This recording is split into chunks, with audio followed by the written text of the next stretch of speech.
and for last bowl boxing down at the Scott Calo promotion, Rushcliffe Arena, Nottingham, joined by, well, what I can only describe as a devastating performance by Jack Dillingham. Congratulations, mate. No, thank you. It were a very good performance. I'm very happy with it, and I'm just glad I could cap the year off with such a good display. Last time out, we were talking about your progression, Yeah. and how you felt you were ready to be stopping people. Yeah. You've certainly shown that tonight. Yeah, definitely. I just think, especially with some of these foreign lads, they're durable, they're tough. They can take some good shots, and with this one, especially even with the first shot, I was very surprised he actually got up from it, and then to go and land literally a split image shot after, and him still get up, just shows how tough they really are, and that despite what might seem with some of them in the records, they all come to fight, and they're all game. It's a well-known fact, mate, that South American fighters, they're brought up tough. The gyms are dangerous, Yeah. in fact. This guy, Engel Gomez, got 60 fights on his record, only been stopped 7 times, and he's actually he's got 8 wins with 4 stoppages himself. That tells me he comes to fight. Yeah, well, he's fought a lot of top lads. He's fought other lads I've fought in the amateurs, and they've not. I wouldn't say not all of them. Some of them are just too good boxers to struggle with him, but some lads who aren't, and their style might be going toe to toe, they have struggled with him. He's not someone you should really go toe to toe with, I don't think.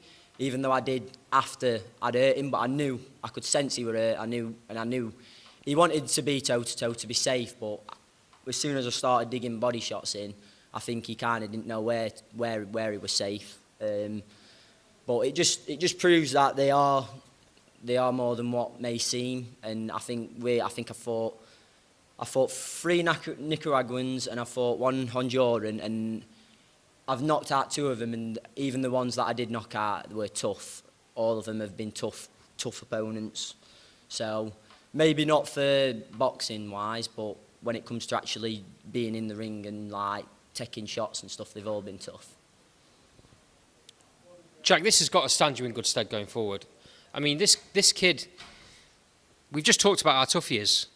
You landed a shot that would normally knock a horse out, and he not only gets up, but he comes back swinging. Like you said, that was his defence mechanism, wasn't it? Yeah, his defence was definitely attack, and to be honest, it's one of them. Put yourself in his shoes, what you're going to do, and I think he come to fight, and I think even from the first round, he was in there to fight. I think I started quick. I were on him quick. I was feinting. I was getting my triggers out, and I think that can be tough for any opponents, really, especially if they don't start on your speed or like that.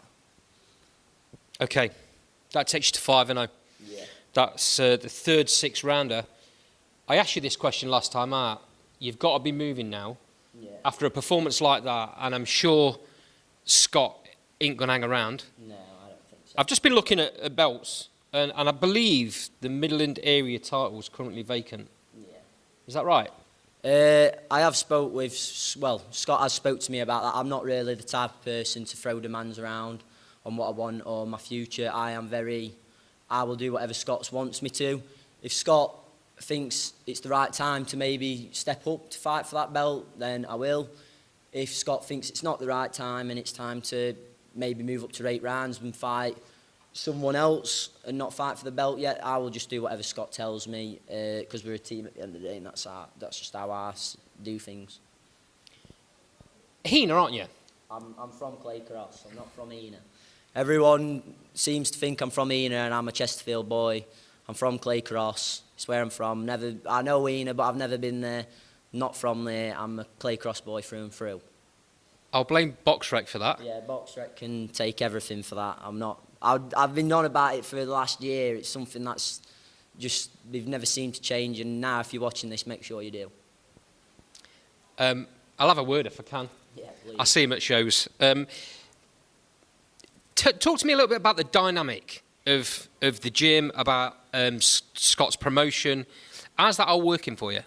Yeah, I find it perfect. I've really got on with Scott. I think we've been working for nearly a year and a half, roughly now. It's one of them. if it depends who's fighting on how busy it is in camp. Like for my last fight, for a good 4 weeks, it was just me. So in my way, I like it like that. I like to. I'd like to just focus on what I'm doing and not what others are doing. But then at the same time, I don't mind working with other lads and having a team around us as well. So I go either way, really. But with Scott, I train whenever he wants me in the gym. If he don't want me in the gym, I'll not go. If I do whatever Scott says, really. Just same with my father when I go to his gym. It's between them both what happens. They talk on a daily basis and they make the decisions and I just do them. 2 fights in very quick succession. The one in Sheffield last time out, this one back in Nottingham. You don't mind travelling though, do you? I don't mind travelling. There's not many venues in Chesterfield. We do put on a bus. This time has been a lot tougher because obviously it's Christmas and people have priorities. People have other stuff that's important to them. People have kids and it's hard because obviously I want everyone to come, but at the same time you can't force it on people. But for everyone that has come, I truly can't thank you any more than what I have. It means the world to me, and hopefully you're enjoying the performances. And it's I don't really even know where to start with it. It's for people to be helping me out with my career. It just means everything. And I don't think fight fans that come to these shows realise just how important their tickets are to you as a fighter, because without you selling tickets, not wanting to go into too much detail, but without you selling tickets, you don't get the opponents and you don't get the fights. Well, at the end of the day, we both need paying sometimes. At the end of the day, we both need paying, but they do need paying. Otherwise, you're not fighting. Because at the end of the day, the ball's in their court. They can turn up on the day and weigh in 5 pounds heavier and say, this is this. And unless you're going to be stubborn and say, I'm not fighting, you're going to have to do it. Otherwise, you're going to let down all those people. But then for tickets, it's the same the other way around.